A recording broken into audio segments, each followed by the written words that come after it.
माझ्या डोक्यातच घातलेलं की मी डॉक्टरच होणार. तुझा प्लॅन बी रेडी होता. प्लॅन एच होता तो, प्लॅन बी नाही. बीचा ऑप्शन नाही माझ्याकडे. कधीच ऍक्टिंग रिलेटेड वक्तृत्व स्पर्धेत पण मी कधीही भाग घेतलेला नाही. छान बोलायचंय, ऍक्टिंग करायचं असं मी काहीही केलं. माझं सगळे बॉईजचे कपडे मम्मी घालायचे, शर्ट असेपर्यंत वाले बटनवाले बॉयकट असायचं. म्हणजे मी जरा कमी मुलासारखेच दिसायचे मी. Hi hello welcome. मी तेजल चौकेकर खोत लोकशाही मिररच्या नव्या एपिसोडमध्ये तुम्हा सगळ्यांचं मनापासून स्वागत करते. आज मिररमध्ये माझ्यासोबत गप्पा मारण्यासाठी एक खास कलाकार आलेली आहे, जिने मराठी टेलिव्हिजनवर आपल्या अभिनयाची छाप सोडत महाराष्ट्राची मिरची म्हणून ओळख मिळवली. अर्थातच आपल्यासोबत आहे अभिनेत्री अमृता धोंगडे. अमृता, तुझं लोकशाही मराठीमध्ये खूप खूप स्वागत. Thank you so much. Thank you. Amruta, सगळ्यात आधी मला सांग, तू कशी आहेस? मी मस्त. तू कशी आहेस? मी पण मस्त आहे. आणि खरं तर पाहायला गेलं आता बॅक टू बॅक कामं येत आहेत आणि छान नवीन मालिका प्रेक्षकांच्या समोर येते. किती एक्साइटेड आहेस नव्या कामासाठी? खूप खूप खूप एक्सायटेड आहे मी.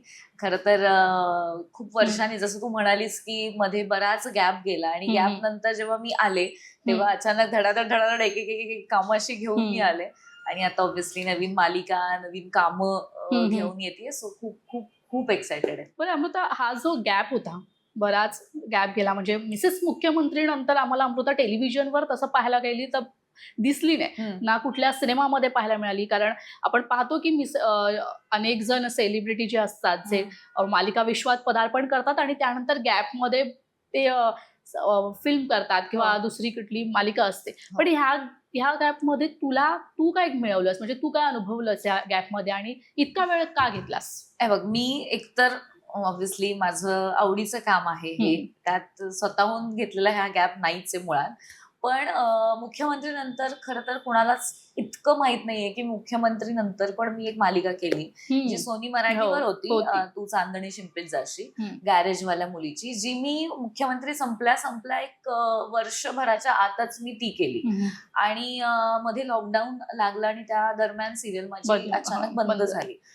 बरं, मुख्यमंत्री ही मी साताऱ्यात शूट केलेली आणि ही अचानक मी ठाण्यात आले. ठाण्यात मी शिफ्ट झाले. सगळं न्यू होतं. मुंबईत आणि इकडच्या भागात तशा ओळखी माझ्या खूप कमी होत्या. आणि अचानक 6 महिन्यात सिरियल बंद पडली. मग मला समजत नव्हतं की मधल्या वेळेला आपण काय करायचं. मग परत तो डिसिजन घेतला. आई वडिलांना सांगितलं की म्हटलं मी जमलंच तर मी इथे राहते, राहून बघते की काय होतंय, का जमतंय का, ऑडिशन्स देऊन बघते.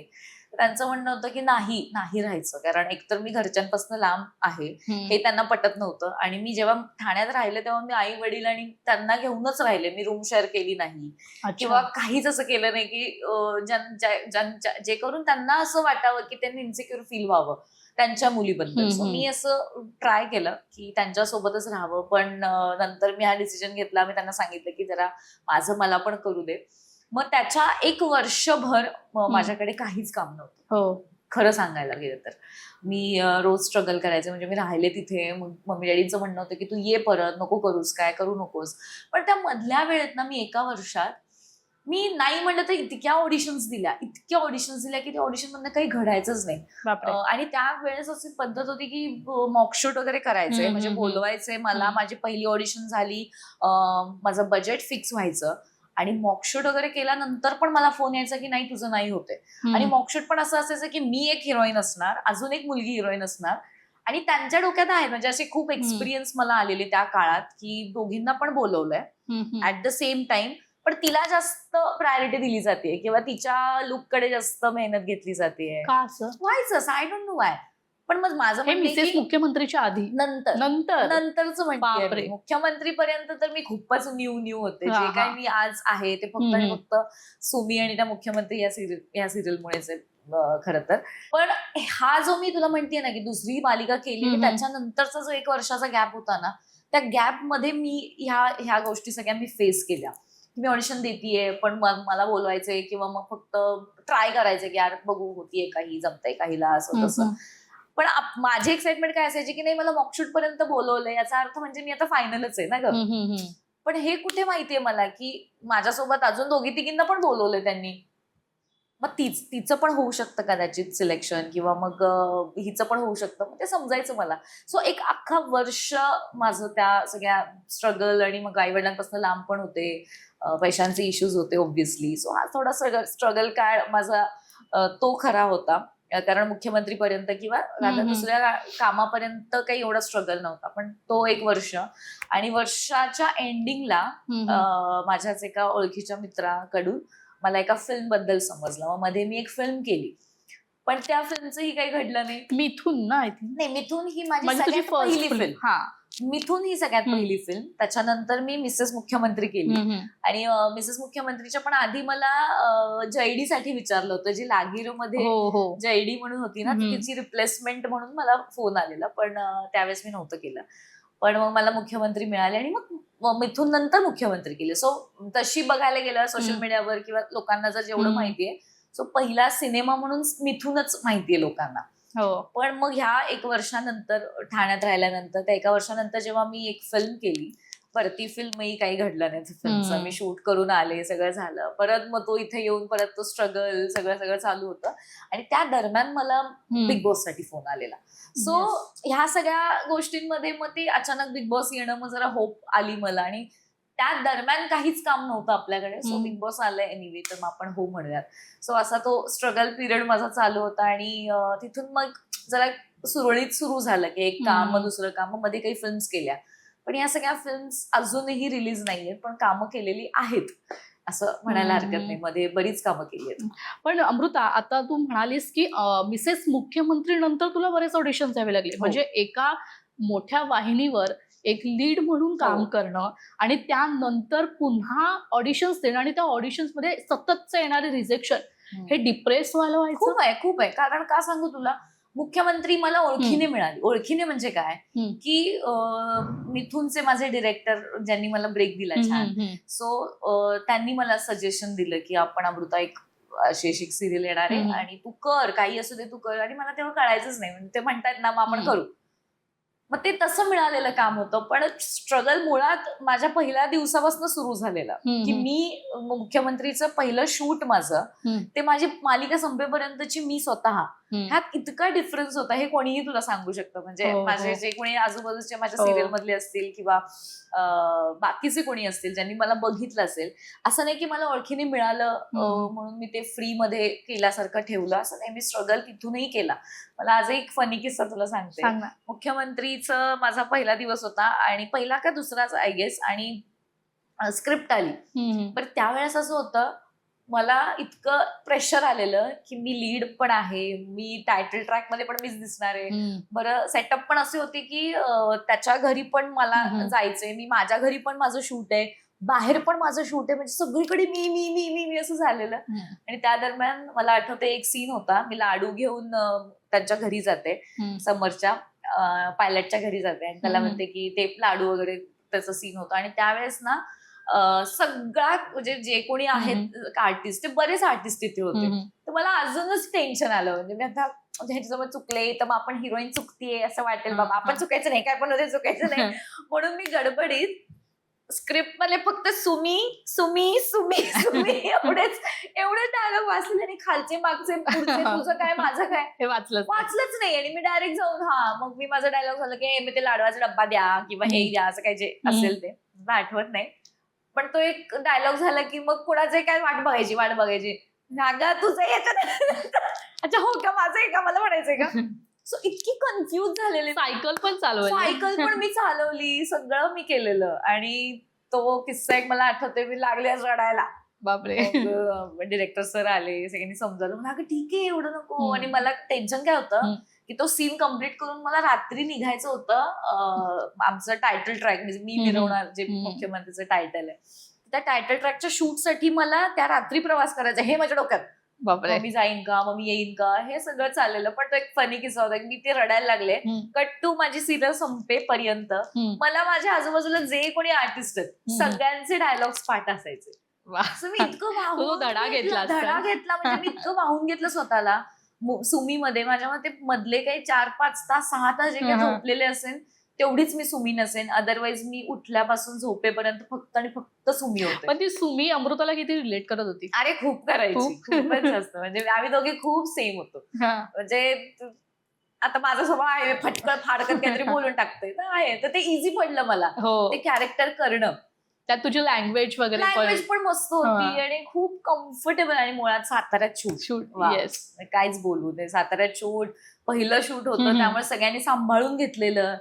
श्वेता शिंदेनी मला मस्त मोठा ब्रेक दिला आणि ते म्हणजे इतका मोठा ब्रेक होता की आजही मी कुठेही हो. गेले सुमी. तरी फक्त सुमी म्हणता. म्हणजे ह्याच्यानंतर मी काहीही करेन मला असं वाटते. पण आज पण सोशल मीडियावर ते टायटल सॉन्ग मी मिरवणार मी सगळ्यांची मिरवणार. हो तुला असं कधी येतात म्हणजे आता सोशल मीडियावर रील्स बनतात ते कधीची रील्स येतात येतात मीम्स खूप येतात मला. हा. मध्ये असं मेन म्हणजे हा. असं काही पॉलिटिशियन असं काही झालं किंवा कोणी जिंकून आलं मी मिरवणार, सगळ्यांची जिरवणार चालू असतं असं. पण ते हे गाणं शूट करताना टायटल हा, हा. सॉन्ग शूट Shoot करताना काही करताना. किस्सा काही किस्सा आहे? काय नाही ग, मला तो लुक जेव्हा केला ना, हा. एक तर तो मोठ्या वेणीचा लुक केला आणि माझा तसा लुक नव्हता. हो. मला लुक वेगळाच दिलेला आणि मला सांगताना सांगितलेलं की तू अशी वेड्यासारखी असणार आहेस किंवा तुला काही कळतच नाहीये. धादरट. हा. आणि माझा कास्टिंगच्या वेळेचा किस्सा असा आहे की आम्ही एका ह्याच्यात बसलेलो ऑफिसमध्ये, श्वेता शिंदेच्या आमच्या मॅडमच्या. सो आम्ही बसलेलो आणि सगळे चॅनलचे लोक वगैरे होते आणि तिथे मॅप होता समोर. म्हणजे मी इतकी वेंधळट मॅप होता समोर. त्यांनी मला सांगितलं त्यातलं सातारा शोधून दाखव. सातारा एवढं काय त्या शोधत बसली कुठे कुठे कुठे कुठे. श्वेता मॅम म्हणलं कुठे सांगा मला. तिथं मला कळायचंच नाही. म्हणजे असं खूपच वेंधळट प्रकार होता माझा. ते म्हणाले की तुला सवय लावावी लागेल की कशी असते, कशी राहते, किंवा ते घर पण तुला खूप यूज टू वाटलं पाहिजे की तू रोज घरात. सो इथल्या बेसिक गोष्टी का सांगते शिकवायला लागल्या, किंवा कारण मी ह्याच्या आधी किंवा माझ्या कॉलेजच्या ह्याच्यामध्ये किंवा माझ्या स्कूल लाईफमध्ये मी कधीच नाटक म्हण किंवा मी कधीच थिएटरचा भाग कधीच नव्हते. मी काही ऍक्टिंग शिकलेले नाही. मला कळायचंच नाही. मला फक्त तुम्ही सांगा सिच्युएशन, मी ती करेन. आणि या कॉन्फिडन्सनी त्यांनी मला कास्ट केलं आणि मे बी ते छान जुळून पण आलं. कारण मी खूपच कुठेही बसायचे, कुठेही उठायचे, काही म्हणजे असं हिरोईन सारखा प्रकार तसं काही.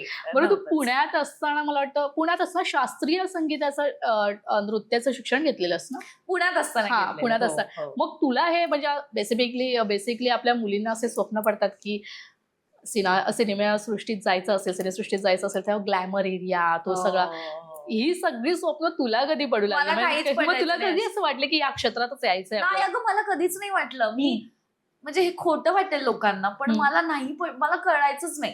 हे बघ काय आहे, माझ्या घरात ना माझी आई, माझी वडील, माझा भाऊ आणि माझी बहीण आणि आम्ही सगळे ना गावाकडचं वातावरण आहे, म्हणजे टिपिकल गावाकडचे. तर एकतर त्यांचं डोक्यात कधीच ग्लॅमर, माझ्या आई वडिलांनी कधी सिनेमे पण बघितले नसतील, किंवा माझी बहीण खूप अभ्यासू आहे, भाऊ माझा खूप अभ्यासू आहे. सो हे अभ्यासू वातावरण आहे. म्हणजे छान नोकरी करायची, कमवायचं, घर बीर असं घ्यायचं, प्रॉपर्टी घ्यायची, हे असं विचारत की तुम्ही छान सेटल व्हा. कारण कधीच असं ग्लॅमर किंवा कपड्यांच्या बाबतीत पण तुम्हाला लहानपणीचा माझा एखाद दुसरा फोटो मिळाला तर तुला दाखवते. माझं सगळे बॉईजचे कपडे मम्मी घालायचे. म्हणजे शर्ट मुलं घालतात ना, शर्ट असे इथपर्यंत वाले बटनवाले, इथपर्यंत बटन वगैरे शर्ट घालणार, असे फोल्ड बिल्डर्स आणि बॉयकट असायचं. म्हणजे मी जरा कमी मुलासारखेच दिसायचे. मी पॅन्ट पण मुलासारखीच. त्यामुळे कधीच असं हिरोईन सारखं राहा किंवा असे हेअर करा, लायनर करा, नाही. साडी बिडी मी नेसायचे घरी, कारण मला साडी हा प्रकार फार आवडायचा. मग ते घरी मी आणि दीदी लहानपणी आम्ही खेळायचो. साडी घालायची आणि ती मला, मी राहणी महाराणी अशी बसणार, मी ती सेवा करणार माझ्या, असं मी काहीतरी. तुला भाऊ पण आहे ना? मला भाऊ पण आहे मोठा. सो असं वातावरण कधीच नव्हतं. त्यामुळे ऍक्टिंग मध्ये मी जाणार आहे हे तर नव्हतंच मुळात. सगळ्यात आधी मी कथ्थक शिकलीये. त्यामुळे मला एक होतं की काही केलं नाही किंवा मी नोकरी जरी नाही केली, मुळात नोकरी हा प्रकार पण नव्हता माझ्या डोक्यातच घातलेलं की मी डॉक्टरच होणार. अच्छा, म्हणजे तुझा प्लॅन बी रेडी होता? प्लॅन एच होता तो, प्लॅन बी नाही. बी नव्हता, बीचा ऑप्शन नाही माझ्याकडे. अच्छा, प्लॅन ए हा होता की तुला डॉक्टर व्हायचंय आणि जर ते डॉक्टरच्या पण कॅटेगरीज आहेत, मग त्यात तू म्हणू शकतेस की ए बी सी, मग तू हे एमबीबीएस हो किंवा मग बीडीएस हो, तुला जे वाटतंय ते हो, पण डॉक्टर आलं पाहिजे. डॉक्टर अमृता धोंगडे असं तुझी इच्छा होती? नाही, ही माझ्या आईची. आणि आई, मग जेव्हा कळलं की तू या क्षेत्रात जातीस तेव्हा आई बाबांचं काय म्हणणं? तिचं काहीच म्हणणं नव्हतं. तिचं सांगू तुला सिक्रेट, माझ्या आईचं सिक्रेट सांगते. तिला ही फील्ड भयंकर आवडते. म्हणजे तिला गाण्यांची आवड आहे, तिला डान्सची आवड आहे. माझ्या आयुष्यातलं म्हणजे मी घरात नाचायचे सारखी म्हणून तिने मला कथ्थकचा क्लास लावला आणि त्या कथ्थकचा क्लास शिकताना कुठे कॉम्पिटिशन आहे, बरं कॉम्पिटिशन कुठले, गणपती उत्सवाच्या समोर स्टेजवर नाचायचे. सो हे मी प्रत्येक, कारण आम्ही एसटी क्वार्टर्स मध्ये राहायचो, माझे डॅडी आहा. एसटी मध्ये होते. BST मध्ये. एसटी हा बीएसटी नाही, एसटी ST. आपली एसटी लालपरी. लालपरी. हा. सो याच्या ते बॅकएंडला काम करायचं, तर रिटायर झाले. सो आम्हाला एसटी क्वार्टर्स मिळायच्या, तर त्या कॉलनीमध्ये जे काही गणपतीचे जे काही फेस्टिवल असायचे ना, तर त्या गणपतीच्या ह्याच्यात मग मी नाचणार, त्या गॅदरिंग मध्ये ते तेवाला ह्याच्यात परफॉर्म करणार. मग हे परफॉर्म करत करत करत करत मला पहिलं प्राइज, दुसरं प्राइज, तिसरं प्राइज असं प्रत्येक ह्याच्यात प्रत्येक वर्षी मला मिळायचं. बरं स्कूलमध्ये पण मी फक्त डान्स केलाय, म्हणजे मी कधीच ऍक्टिंग रिलेटेड किंवा वक्तृत्व स्पर्धेत पण मी कधीही भाग घेतलेला नाही. बोलायचं काही मला देऊ नका, वायफळ बडबड द्या, पण असं छान बोलायचंय, ऍक्टिंग करा, असं मी काहीही केलं तुझं बालपण कोल्हापुरातलं नाही. बालपण माझं हे बघ, एकतर आमचे खूप बदली होत होते, आणि ज्यावेळेस पुण्यात बदली झाली तेव्हा ऑब्व्हियसली मम्मी डॅडींचं म्हणणं होतं की पुणे हे शिक्षणाच्या दृष्टिकोनातून खूपच चांगली प्लेस आहे, आणि मग ते कुठेही आम्ही पुण्यातून मग कोल्हापूरला पण जाता येऊ शकतं, सगळीकडे फिरता येऊ शकतं, म्हणून पुणे हे सेंटर चूज केलं. मग तिथे घर झालं आपलं. मग तिथून मग मी माझ्या मते 4थी ते टिल आतापर्यंत ते पुण्यातलंच आहे माझं. माझ्या बहिणीचं म्हणत असशील किंवा भावाचं, हे लोक कोल्हापुरात प्रॉपर, माझा भाऊ अजूनही गावाकडेच राहतो, कोल्हापुरात. मग आता इथे तू कोणासोबत राहते? मी माझ्या आई वडिला, मी आता त्यांना कसं केलंय, माझ्याकडे एकदा राहतात, एकदा तिकडे राहतात. सो त्यांच्या मूडवर आहे, कधी तुम्ही माझ्याकडे या, कधी तुम्हाला तिकडे राहा. सो असं चालू आहे. पण ऍक्टिंग म्हणत असशील तर त्यांना माहित नव्हतं, किंवा मी येणार आहे हेही माहित नव्हतं. कधी घरात असं ग्लॅमरस वातावरण कधी नव्हतं. माझ्या आई वडिलांना किंवा माझ्या वडिलांना रादर कधीच शॉर्ट कपडे घातलेले आवडायचे, आणि माझ्याकडे हॉट पॅन्ट कधीच नव्हती. ते मी ऍक्टिंग फील्ड मध्ये जसं पाऊल टाकलं तेव्हा माझं जरा आले चोचले वाढले, अदरवाईज. आणि त्यांनी पण आता ते म्हणजे वळवलं माइंड थोडं, की नाही असू शकतं, करू शकतात, आता चालतं इंडस्ट्रीमध्ये, ठीक आहे घालू तिला, पण तिला आवडतं ना मग घालू दे. असं आता सगळं चालतं, आता व्यवस्थित एकदम मज्जा. त्यांना भरम मस्त वाटतं आता मला बघतात तेव्हा काम करताना. पण आता मध्यंतरी मिसेस मुख्यमंत्री नंतर वगैरे जो गॅप झाला, त्यावेळेस तू म्हणालीस की तू डिप्रेस होती या सगळ्या गोष्टीवरून. त्यावेळेस आई बाबांनी काय सपोर्ट केला? त्यांचं काय म्हणणं होतं? बघ, त्यांचा सपोर्ट काय की तू इकडे ये, आम्ही बघतो. तेव्हा ते इथे तुझ्यासोबत? माझ्यासोबत नव्हते, मी त्यांना पाठवलं. अच्छा. आणि त्यांचं म्हणणं एकच होतं की तुला फार स्ट्रगलची गरज नाहीये, मुळात तू ये, आम्ही बघतो. ते आजही मला तसंच म्हणतात की तू काहीही केलं नाहीस तरी चालेल, आम्ही बघतो. पण ते माझं म्हणणं आहे, कारण इतकी वर्ष तुम्ही आमच्यासाठी केलेलं आहे. माझी इच्छा नाहीये की ते इथून पुढे पण तुम्हीच मला बघावं किंवा काय. आजपर्यंत अशी वेळ नाही आली की त्यांना मी खर्च करायला लावलाय किंवा काय, काहीच नाही, असं झालंच नाही कधी. पण आहे, आई वडिलांचं म्हणणं आहे, माझे वडील आजही, मी घरी किती दमून गेले, आज पण ते माझे पाय बी दाबणार, डोकं दाबणार, सगळं मला जसं हवंय तसं माझं पंचपक्वान्न घरात असतात. वा. सो त्यावेळेसचे डॅडी, खरं तर बिग बॉस मध्ये मी सांगितलेलं की माझं त्यांना पटत नाही, कारण तो डिसिजन त्यांना आवडला नव्हता, बिग बॉसला जाणं. त्यांना असं होतं की एक तर तुझी खरी लाईफ त्यांना कळणार, आणि आपल्याला नाहीच करायचंय ना हे. तेच तो हा काळ होता बघ, मी म्हणाले ना की काहीच मिळत नव्हतं आणि बिग बॉस आला. त्यावेळेस त्यांनी अबोला ठेवलेला माझ्याशी, डॅडींनी खास करून. त्यांचं म्हणणं होतं की मला नाही पटत आहे, तू घरी ये. मम्मी मला थोडी जास्त सपोर्टर माझी आहे, कारण माझ्या इनिशियल स्टेज पासून मला ऑडिशनला लपून लपून माझ्या आईनेच घेऊन गेली आहे, म्हणजे तीच घेऊन जायची लपून डॅडीच्या माघारी, तिने शिव्या खाल्ल्यात मस्त. मग त्यांचं म्हणणं होतं की तू जाऊ नकोस, करू नकोस, गरज नाही आपल्याला. आणि त्या दरम्यान मग मी बिग बॉस घेतले, आणि मग मी शॉक झालेले त्यांना तिथे बघून की ते कसं काय इकडे बिग बॉस मध्ये त्यांना कसं काय आणलं म्हणून. सो त्याच्यानंतर मग ऑब्व्हियसली माझं त्यांचं झालं बोलणं, म्हणले बघा हे आहे फील्ड अशी, मला पटत नाही, मी गावाकडचं आहे, मला तुमचं हे काय इतकी झंझट असते तुला. कारण त्यांना वाईट काय वाटतं ग, की सिरियल्स वगैरे हे आलं ना, काय कॉल टाइम वगैरे आला की मला त्यांनी बघितलंय, मी मध्यरात्री निघून गेलीये, मी उठूनच गेलीये, मग लुक टेस्ट आहे म्हणून मी निघून गेली आणि मग झालंच नाही काम.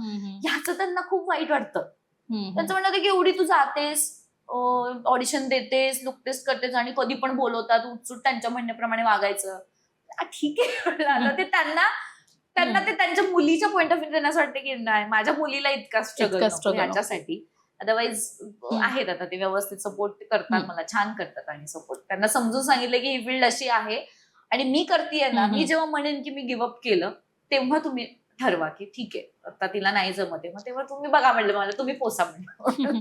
पण अमृता, एखाद्या कलाकारांनी म्हणजे सातत्य राहणं म्हणजे कन्सिस्टन्सी असणं किती गरजेचं आहे एखाद्या कलाकाराला? कारण आता तू गॅप नंतरच्या गोष्टी मला आले, हो, सांगितलीस, हो. तर कन्सिस्टन्सी असणं किती महत्वाचं आहे? कन्सिस्टन्सीनी सी मला असं वाटतं की ते तुला ऍक्टर म्हणून तुला राहणं फार इम्पॉर्टंट आहे लोकांच्या मध्ये पण. कारण तू स्वतः, मला असं वाटतं मी जर नाही राहिलंय काम करत राहिले तर मी स्वतः डिप्रेस्ड असणार प्रत्येक वेळी. मला असं वाटत राहणार यार मी काहीच करू शकत नाहीये, माझ्या आजूबाजूचे इतके कामं करतायत आणि मला का नाही मिळतंय, मला का नाही होतंय. सो हे खात राहतं, खूपदा खात राहतं मनाला. सो हे कन्सिस्टन्सी फार फार इम्पॉर्टंट आहे. मग तुम्ही तुम्ही एका सिरियल मध्ये काम करा किंवा तुम्ही लोकांसाठी करताय. आता त्याच्यातही दोन कॅटेगरीज आहेत की तुम्ही लोकांसाठी, लोकांना दिसण्यासाठी करताय की स्वतःला खुश ठेवण्यासाठी करताय. कारण प्रत्येकाच्या गरजा वेगवेगळ्या आहेत. काही काही जण कामं याच्यासाठी करतात की यार मला माझा EMI भरायचा आहे किंवा माझ्याकडे आता मला मी पुणे आणि गाव सोडून मी मुंबईत राहतेय त्यामुळे मला इथले रेंट भरायचे, त्याच्यासाठी मला काम करणं इम्पॉर्टंट आहे. काही काही जणांचं असतं की यार मला खुश राहायचंय, यार मला काम केलं, मला सेटवर गेलं, तिथल्या वातावरणात गेलं की मला छान वाटतं, त्यामुळे मी ते करणार. सो प्रत्येकाची कॅटेगरी आहे. माझं असं आहे की मला ठीक आहे EMI आणि ह्या सगळ्या गोष्टी आहेतच, पण माझ्यासाठी मला खुश राहणं फार इम्पॉर्टंट आहे. मी त्या वातावरणात गेले की आता पण तू बघितलंस की मी एक तर बोलकी आहे फार. सो आपण इंटरव्ह्यूच्या आधी पण आपण फार गप्पा मारलाय. सो आहे माझं की मी काम केलं, मी पडले त्याच्यात की मी खुश असते, त्यामुळे मला त्या खुशीसाठी काम करायचं असतं. अदरवाईज अमृताला तुम्ही विदाऊट काम जर बघितलं तर ती अशी असं जरासं नाराज असं असते. सो कन्सिस्टन्सी माझ्या मते कामात प्रत्येकालाच असणं फार गरजेचं आहे. पण आता या फील्डमध्ये हो, पण आता सोशल मीडियाच्या माध्यमातून पण कन्सिस्टन्सी असू शकते. असू पण शकते, कारण असू शकते. आता पाहतोय आपण की अनेक इन्फ्लुएन्सर आहेत ते आता छान ऍक्टर झालेत, लीड रोल मिळत आहेत त्यांना, सिनेमात काम हो. तुझं काय मत आहे यावर? त्यांनी तर मध्ये हॅट्स ऑफच आहे त्यांना. मस्त. म्हणजे आता सध्या कास्टिंग पण तसंच होतंय हो. फॉलोअर्स पाहून. खूप, खूप, खूप. त्यावेळेस एक कलाकार माझं म्हणून नाही- तुला काय वाटतं? बघ मी खूप नशीबवान आहे की हम्म. ह्या सगळ्या हे इन्फ्लुएन्सर्स आणि ह्याच्या आधी मी आले बाबा आणि माझं काहीतरी मी काम करून घेतलं. पण आता फॉलोअर्स किती आहेत आणि मग त्याच्याप्रमाणे करणं हे तर मुळात खूप चुकीचंच आहे की यार बिचारे माझ्याकडे नाही आहेत फॉलोअर्स, आता मी काय मग फेक फॉलोअर्स आणू का? पण असं देखील होतं.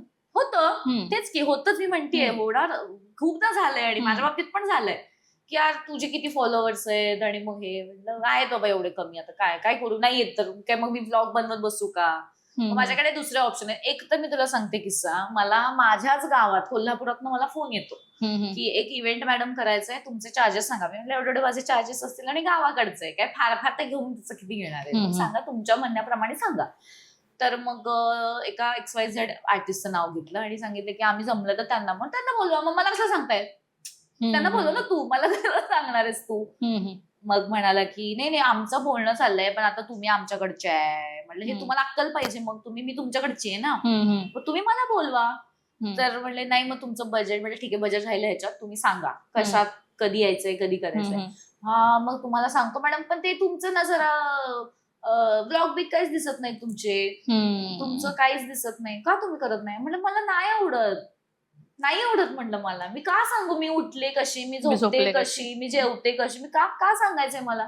माझी पण मला मुळातच माझी सवयच माझी नाही. म्हणजे कधी मी सध्या जेवण जरी आलं, आपण कधी रेस्टॉरंट मध्ये गेलो किंवा काही असं वाटलं की लगेच फोटो काढावं मोबाईल घेऊन, नाही आलं जेवण की मी जेवणार, ते माझ्या डोक्यातच येत नाही. मुळात ते मी इतकी अलर्ट नसते की पटकन फोन पटकन काढून पटकन ब्लॉग बनवा आणि हे करा, इतकी ऍक्टिव्ह त्या बाबतीत मी नाहीये. इफ मी एखादं काम करतेय तर माझं पूर्ण फोकस कामात असेल.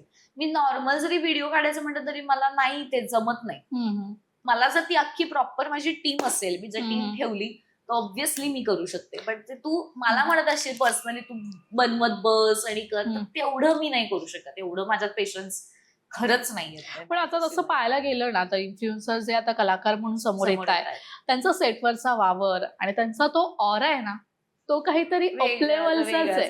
हो हो हो खरंय. तो कधी तू अनुभवलायस? आणि मी कधीच नाही अनुभवला तो.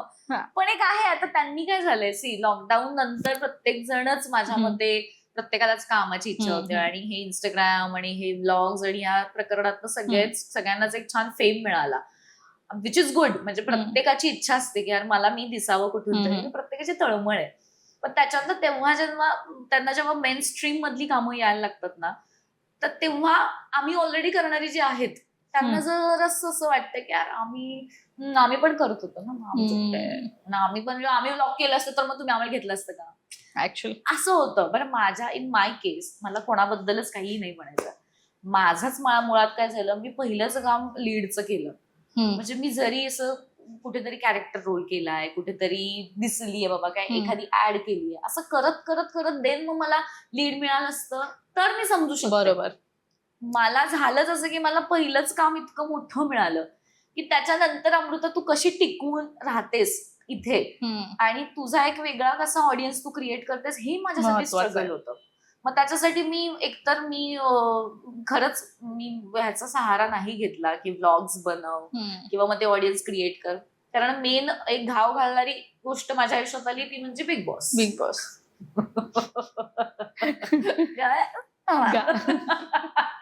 बिग बॉस छान चाललेला रोड मस्त. पण एखादा लीड रोल केल्यानंतर पुन्हा आपल्याला जेव्हा साईड रोल मिळतो तेव्हा कुठेतरी मनात असं वाटतं ना की हो काय वाटतंच. मला खरंच खूप वाटायचं आधी.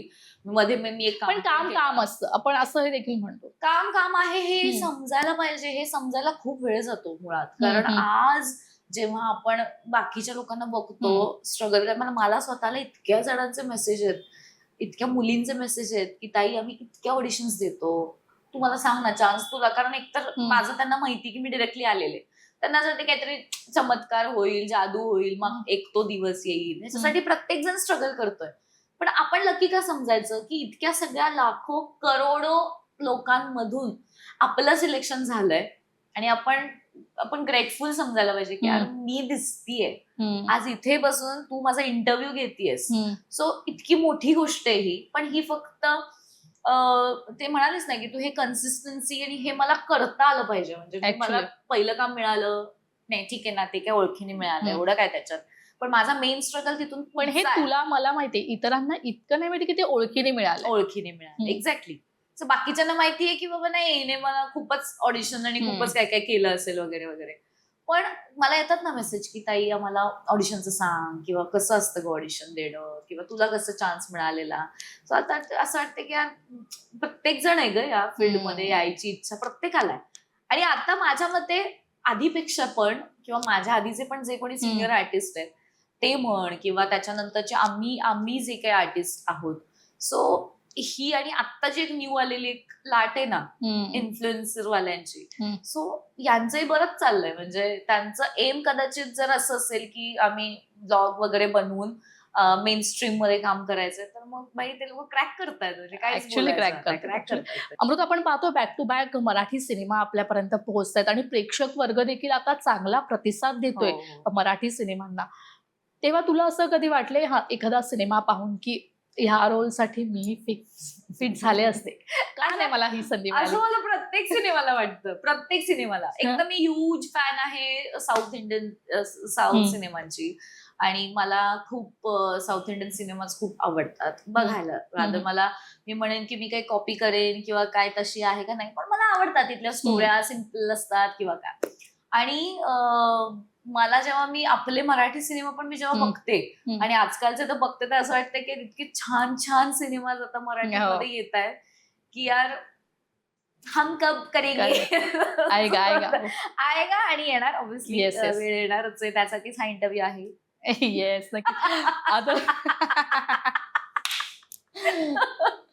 बरं, आता तू साऊथ बद्दल बोललीस, त्यामुळे एक गोष्ट मगासपासून आहे की तू कधी विचारू. राजा राजा हे जे गाणं आलं, अफलातून धमाकेदार गाणं होतं. म्हणजे जी सुमी होती ती आम्हाला राजा राजाच्या गाण्यामध्ये इतकी एक्स्ट्रीम दिसली. म्हणजे तिचा डान्स म्हणू नकोस, तिचा चेहऱ्यावरचा एक्सप्रेशन म्हणू नकोस, म्हणजे आधी जेव्हा पाहिलं ना असं वाटलीच नाही की अमृता आहे, कोणीतरी साऊथची हिरोईन आहे असंच वाटत होती.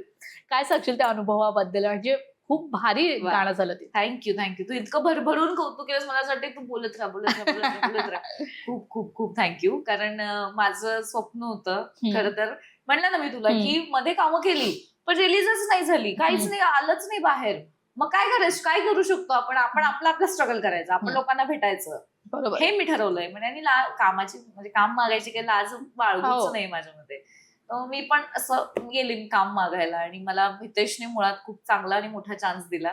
तो त्याचं पण युट्यूब स्टार्ट करणं चालू होतं आणि मला एक छान गाणं ज्यात मी फक्त आणि फक्त मी हिरो असेल म्हणजे मीच दिसली पाहिजे असं नाही, पण एक स्वतःच एक असतं नाही की माझ्यावर एकही जे सिनेमे केले ना ग त्यात पण एकही माझ्यावर गाणं नव्हतं की ज्याच्यात मी असं काहीतरी साडी वगैरे असं करेल किंवा मी असं मस्त रोमॅन्टिक वगैरे असं एक तर मुळात असं होतं की असं मिळावं. पण जेव्हा मी राजा राजा केले ह्यात काहीच तसं नव्हतं.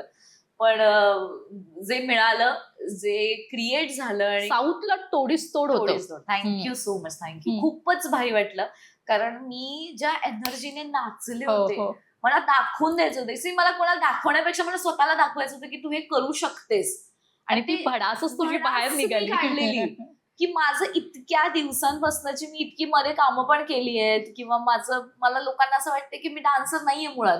कित्येक मी हे बघितलेत कित्येक अवॉर्ड शो, ज्या अवॉर्ड शो मध्ये मला माहितीये की मी परफॉर्म करू शकते पण मला एकही फोन नाही येत अवॉर्ड शो साठी किंवा मला त्यांना असं नाही म्हणत म्हणजे मला कोणाला कंप्लेंट नाही करायची आहे. मग जे नॉन डान्सर आहेत त्यांना तुम्ही नाचवताच ना. जे डान्सर आहे त्याच्यासाठी मी प्रूव्ह करायला मी व्हिडिओ टाकले किंवा काही टाकलं. त्यांना माहितीये मी इव्हेंट केले तितक्या वेळेला त्यांनी बघितलेलं असतं. काही ग्रुप्स आहेत जे अवॉर्ड शो घेतात त्यांना माहिती आहे की ही डान्सर आहे पण तरीही नाही, तरीही एकाचाही फोन नसतो किंवा काहीच नसतं. मला त्या सगळ्यांना दाखवून द्यायचं होतं की बघा नाही कोणी दिलाय चान्स किंवा कोणी काही म्हणत नाहीये ना ठीक आहे काही हरकत नाही, मी हे करू शकते. जिथून कुठून काम मिळेल तिथून मिळेल पण मला हे दाखवून द्यायचं होतं की येस मी हे करू शकते. अरे रश्मिका मंदानाला तोडीस तोड झालंय गाणं तुला म्हणजे तिची. रश्मिका मंदाना पण अशी नाचणार नाही हा जेवढी मी छान नाचली. बरं हाच जॉनर तू पुढे ठेवत लखाबाई हे गाणं आलंय ते पण तसंच आहे. तेही फाडू गाणं झालं एकदम मस्त. म्हणजे तुझ्या पर्सनॅलिटीला ना अशी गाणी खरं तर पाहायला गेलं सूट होतात. आमच्या टीमचं असंच झालंय त्याच्या की आमची आमची युट्यूबची सगळी आमची जी टीम आहे त्यांचं म्हणणं आहे की आपण मॅडम असंच कामं करायची म्हणजे तुम्ही असं फाडू डान्स असं करायचं. म्हणलं अरे थांबा म्हणलं कारण ते करणं इट्स नॉट इझी. मग राजा राजाला पण मी पावसात अख्खा म्हणजे इतका पाऊस होता त्या पावसात तिथे बसायला जागा नव्हती. मला पायात इतके लागत होते, मला दगड घुसत होती, काय काय काय काय काय इतका त्रास झाला तुला सांगू. पण ते गाणं जेव्हा मी बघते टीव्हीवर आणि लोकांचे फोन येतात मला राजा राजा बघून, मला इंडस्ट्री मधून पण म्हणजे मला खूप स्वीट गोष्ट वाटते ही की यार जे मला ओळखत पण नव्हते, ज्यांनी मला कधी फोनही नव्हता केला, त्यांनी ते गाणं बघून मला फोन केला, मला माझं कौतुक केलं की तू आतापर्यंतचं बेस्ट काम तुझं चूज केलंस. मग असं वाटतं की यार हो म्हणजे आहे आपण करून. त्याने मला जास्त होप आली कामं करण्यासाठी. सो ते म्हण किंवा आता लखाबाई आता मस्त चालू आहे. मस्त 100K पुढे 100K पुढे चाललंय आता. 150 पण कम्प्लीट झालेला आहे. 47 मिलियन व्ह्यूज आहेत इंस्टाग्रामवर. सो हे सगळं ऑर्गॅनिक आहे सगळं. म्हणजे काहीच आपण कोणाला काही बसवलं नाहीये किंवा कोणाला काही म्हटलं नाहीये की तुम्ही याचे मीम्स बनवा आणि असं करा तसं काही नाही. आपोआप छान मस्त रिस्पॉन्स आहे. आणि आता मगाशी आपण बोलता बोलता तू बोललीस सुद्धा की मी या गाण्याला म्हणजे माझ्या पद्धतीने जरी फिनान्शियली नसेल तरी प्रोड्यूस केलंय. त्यामुळे तू त्या सगळ्या गोष्टी टेक्निकली गोष्टी पण शिकलीस. येस मी प्रोड्यूस केलेलं आहे लखाबाई आणि ते एका वेगळ्या पद्धतीने प्रोड्यूस केलंय. So hats off Hitesh actually, कारण हितेशची ती कॉन्सेप्ट होती. मुळात त्यांनी मला जेव्हा सांगितलं की तुला तुझ्या अंगात येणार आहे आणि अंगात येणं हा प्रकार माझ्या होल लाईफ मध्ये मी कधीही अनुभवलेला नाही. पाहिलं पण मी पाहिलंय कारण आमची कुलदेवीच यल्लम्मा आहे, रेणुका देवी जी सौंदतीची आहे. सो तिच्या तिथे तिच्या दरबारात आणि आमचा ओव्हरऑल सगळा माहोल तसाच आहे. पण कधीच मला आलंय किंवा माझ्या फॅमिलीमध्ये किंवा माझ्या घरी किंवा असं कोणाच्या अंगात वारं येणं वगैरे म्हणतो प्रकार असं कधीच नाहीये. त्यामुळे ते माझ्यासाठी इतकं चॅलेंजिंग होतं. पण मला माहिती नाही ते कसं घडलं माझ्याकडून. म्हणजे जेव्हा तू लास्टचं पोर्शन जर बघशील की तिचं माझ्या अंगात येणं आणि त्याच्यानंतरचा पूर्ण परफॉर्मन्स. एक तर तो परफॉर्मन्स आम्ही घाटाई मंदिर म्हणून आहे जे कास पठारला सगळ्यात एंडला, सातारात कास पठारला सगळ्यात एंडला ते गाव आहे जिथून मागे अख्खं जंगल आहे. त्या जंगलात आम्ही माझ्या मते 5 का 6 डिग्री तिथे थंडीत, भयंकर थंडीत अख्खी अर्धी काय म्हणते पूर्ण नाईट आम्ही ते शूट केलंय. त्या शूट मध्ये जरा कुठे दगड असं लागला की असं मी मेले दुखायचं. सो या इतक्या ह्याच्यात पण मला एक लोकेशन दिलेलं म्हणजे एक मार्क दिलेला की तू ना इकडनं परफॉर्म करायचं आणि परत तिथे जायचं किंवा तिथून यायचं आणि मग परफॉर्म करायचं. मी परफॉर्म मी रिहर्सल करायचे आणि माझा मार्क बरोबर चुकायचा. म्हणजे ते वातावरण, तिथला हे जे काय होतं आजूबाजूला माझ्या डान्सर्स म्हण किंवा ते गाण्याची वाईब, इतकं मस्त गाणं आहे तुला सांगते. त्या गाण्याची वाईब आणि सगळ्यांचं लक्ष माझ्याकडे केंद्रित होतं की यार ही आता कशी परफॉर्म करणार आहे. आपले आर्टिस्ट बाकीचे आलेले, फॅमिली मेंबर्स सगळे आलेले, सो त्यांचं तिथे माझ्यावर इतकं केंद्रबिंदू मला बनवून ठेवलेला की मी जर चुकले तर हा जो काही घाट घातलाय आपणच घाट घातलाय. इतके बोलवलेत लोक, 200-300 क्राऊड आहे तिथे, इतक्या रात्री थंडीत सगळे लोक थांबलेत. मी चुकून फायदा नाही होणार, म्हणजे मला चुकायचंच नाहीये काही असू दे. सो ह्याच्यात मी परफॉर्म करून मी जेव्हा तिथे मार्कवर उभी राहायचं ना, मार्कच हालायचा माझा, माहिती नाही काय व्हायचं. पण ते येत होतं अंगात का, ती कुठून एनर्जी येत होती मला काहीच माहिती नाही, पण ते खूप दैवी होतं माझ्यासाठी. मी ते करणं आणि आज स्क्रीनवर जेव्हा मी बघते स्वतःला, मला बिलीव्ह नाही होत की ते मी वेड्यासारखी नाचलीये. वेड्यासारखी म्हणजे मी मला जर नॉर्मली नाच म्हणशील तर मी तसं नाही नाचणार, पण त्या दिवशी ते घडलं.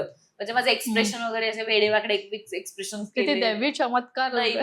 पण तुझ्या आयुष्यात असे काही दैवी चमत्कार वगैरे काही घडले म्हणजे तू स्वतः आध्यात्मिक आहेस का? मेंटल स्पेस साठी काय करतेस? मी आध्यात्मिक अशी फार नाहीये, पण माझा खूप विश्वास आहे आमच्या यल्लम्मा देवीवर आणि मी तिला मानते जास्त करून. कारण माझ्या आईचं फार म्हणणं आहे, कारण तिने जेव्हा नवस केलेला, तिचं म्हणणं आहे की तिने नवसाने मला तिने घेतलंय तिच्याकडून. नवसाची मी आहे.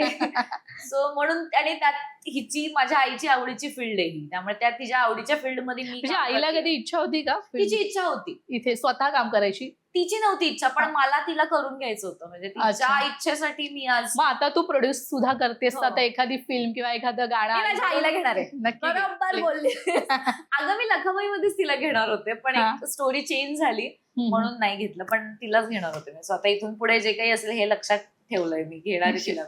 सो माझा विश्वास तर आहेच ह्या सगळ्या दैवी गोष्टींवर. मुळात मी फार देव न करता, म्हणजे दर मंगळवारी जा, दर गुरुवारी जा, हे कर ते कर असं जरी नाही केलं तरी मी कम्प्लिटली खूप कर्मावर बिलीव्ह करणारी मुलगी आहे. मी माझ्या कृत्यातून आणि मी जे काही माझे कर्म करेन ना, त्याचं इन रिटर्न मला मिळणार आहे हे मला नक्की माहिती असतं. त्यामुळे मी ट्राय करते की जेवढी चांगली कामं, जेवढी वाणी बोलता येईल, लोकांना जेवढं प्रेम देता येईल मी तेवढं बघते. भले मी दर गुरुवारी किंवा म्हणलं ना दर मंगळवारी मंदिरात जाऊन किंवा उपवास करावाच, इतकी मी श्रद्धाळू नाहीये खरं तर. म्हणजे मला काम जर दिलं तर मी कामात 100 की 200% देऊन, मी झोपून देऊन स्वतःला मी काम करणार, कारण कामच माझं, म्हणजे मी देवच म्हणते त्याला.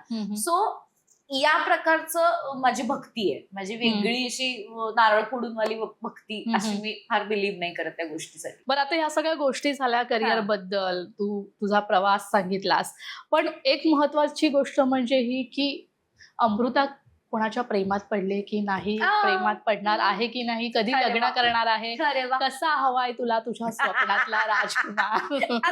कोण येणार राक्षस? हे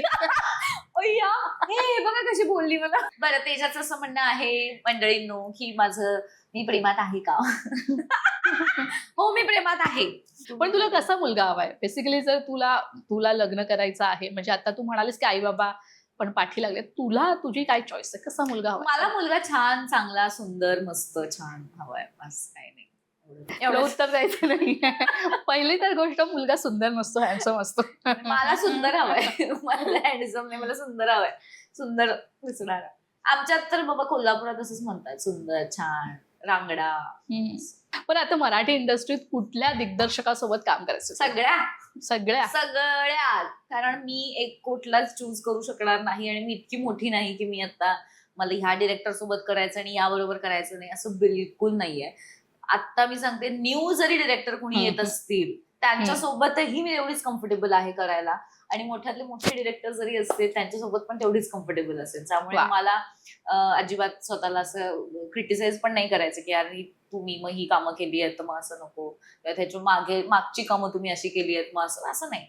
माझ्यासाठी जे काय आणाल तुम्ही, त्यात मी कम्फर्टेबल असेल, तुम्ही करत असाल छान डिरेक्शन, तर काहीच हरकत नाही. मी सगळ्या डिरेक्टर सोबत काम करायला तयार. निश्चितच तुला आम्हाला देखील तुला पाहायचंय पुन्हा छान मोठ्या पडद्यावर आणि तुला खूप खूप शुभेच्छा. Thank you so much. थँक्यू. तू इथे आलीस, छान गप्पा मारल्यास त्यासाठी खूप खूप धन्यवाद. खूप खूप थँक्यू सो मच. तर लोकशाही मिररमध्ये वेळ झाला इथेच थांबण्याची. पुन्हा भेटूया नवीन कलाकारासहित. तोपर्यंत तुम्ही कुठेही जाऊ नका. पाहत रहा लोकशाही मराठी.